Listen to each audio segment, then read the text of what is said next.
Hello, everyone. In piano playing, keep in mind that the quality of motion has a direct correlation with the sound that is produced. This is why teaching physical gestures is so important as students learn other basic skills such as reading, rhythm, musicality, theory, ear training, and so on. As you know, this wonderful series is called Succeeding at the Piano in America, and you call it in South Korea Piano Success, which I really love. Physical gestures are any kind of movement that creates sound. Some of the physical gestures that students learn through Succeeding at the Piano are called touch releases. And the reason why I call them touch releases is because I want students to understand how they approach the key, how they play the key, and how they leave the key. Some harmful physical gestures are slapping or hitting the keys, playing with too much force, tightening the body while playing, and of course, keeping an inflexible wrist. So instead, we want to teach our students beautiful physical gestures and touch releases so that they understand the complete fluidity and coordination within all of their playing apparatus. And the playing apparatus is when the fingers, hands, wrist, forearms, elbows, upper arms, shoulders, and back, as well as the whole torso, moves in a coordinated manner. Physical gestures that are healthy and body-friendly include learning how to play with strong fingers with a firm hand arch while keeping the wrist supple and flexible. As I said before, complete fluidity and coordination are what we want our students to learn. Of all the physical gestures, the 5 physical gestures that students learn at the beginning of Succeeding at the Piano or Piano Success are the drip, drop, roll motion, the tissue box touch release, the woodpecker, push off, and kick off. 3 of those 5 physical gestures are actually related to how students will play staccato. I can't wait to take you through them. So we're going to first take a look at the all-in-one approach to Succeeding at the Piano Preparatory Book A. Let's go ahead and take a look at page 38. And here we see the drip, drop, roll motion for the first time. One of the most valuable techniques any student can learn is this dropping and rolling motion.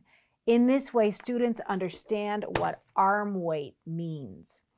So we start by doing this away from the piano. You have your students bring up their hands like this, and you notice in the picture, Papa Haydn, who was well loved by all the musicians at the Esterhazy Palace, pours water through the boy's fingers, and the boy realizes that he's nicely dripping. So we can say to our students, drip, drip, drip, and then we say drop, and they drop to their thighs. This is when they need to release their tension in their playing apparatus. So some students will want to push or hit their thighs. Others will want to float down gently, but we have to say, no, just gravity takes over, and then the weight of your arm drops to your thighs. So let's do that again. Drip, drip, drip, drip, drip, drop. Good. And then the last step is rolling forward and off the keys. So touch releases are specific physical gestures that produce a desired sound. Each touch release feels differently in the body, and each touch release also sounds differently when they use it at the keyboard. Touch releases create the articulations written in any piece of music and allow students to phrase musically.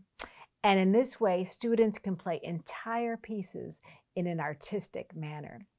Also, touch releases provides physical freedom for the students, so they play with free arms that are not tight and tension-filled. So let's go ahead and play a one-note little gesture using that drip, drop, roll motion. You can ask your students to play with finger 3. And here we go. We're going to exaggerate the drip. We're going to drop. We can have the students drop slowly.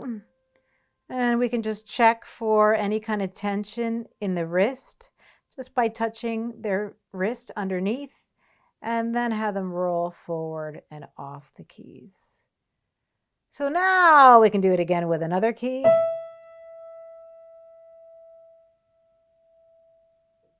And then we can ask our students, how about making a quieter sound?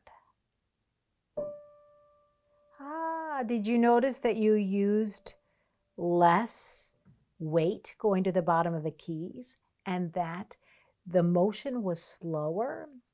And let's try with another figure and let's play even more quietly. And how about a little bit more round, more bold? And let's play with even a bigger, warmer sound.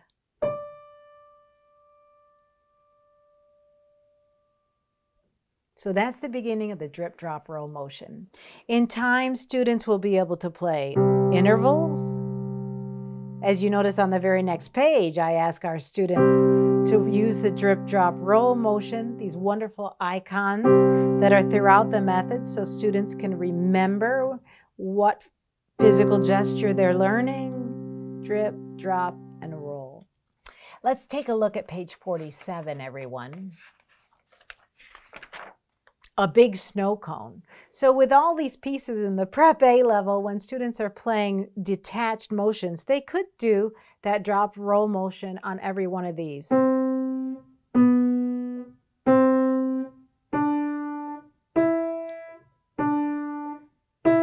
And you can ask them to remember their 4 little hills to create a strong, firm hand arch.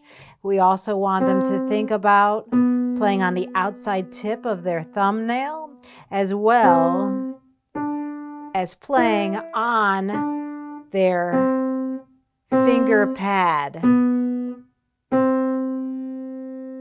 When they play on their finger pads right here, this is where an excellent sound is formed.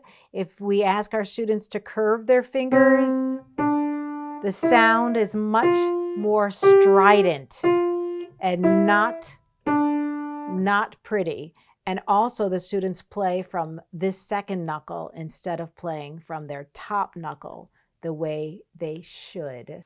All of these touch releases are easy for students to learn and fun for students to learn and highly approachable for teachers to discover with their students the great sounds that each one creates.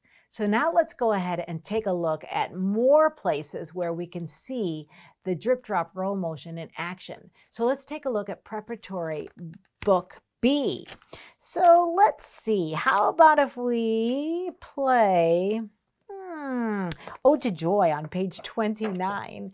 Here's another example of a piece where students can use this wonderful drop and roll motion.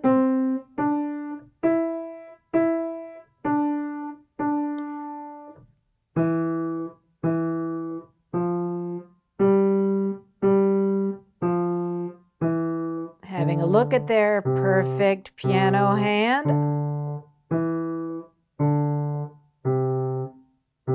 So you'll notice when students play the 4th and 5th finger, I ask them to shift their weight slightly to their left so that there can be an invisible line from their 4th and 5th fingers through to their elbow. So they're not playing straight with their hands while they're getting tight with their wrists. So just have them shift their weight a bit so that their hand, their wrist, and their forearm is in one imaginary line. So now let's go ahead and take a look at page 32 in this book. Morning, oh my gosh, what a beautiful piece.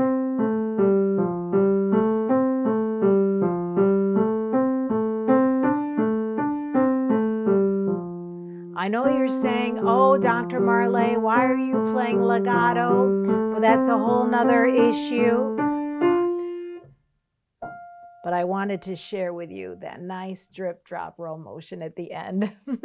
Let's take a look at the all-in-one book, 1A on page 13. If the student cannot play legato in the prep level, don't worry it, because here on page 13 of 1A, they are learning the slur for the first time.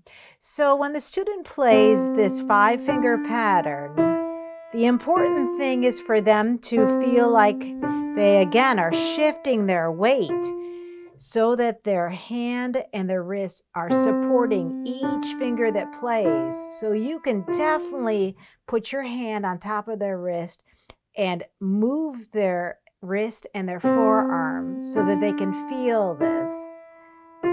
And here on this G would be a great place for them to drop and then have them play the C and then roll forward and off.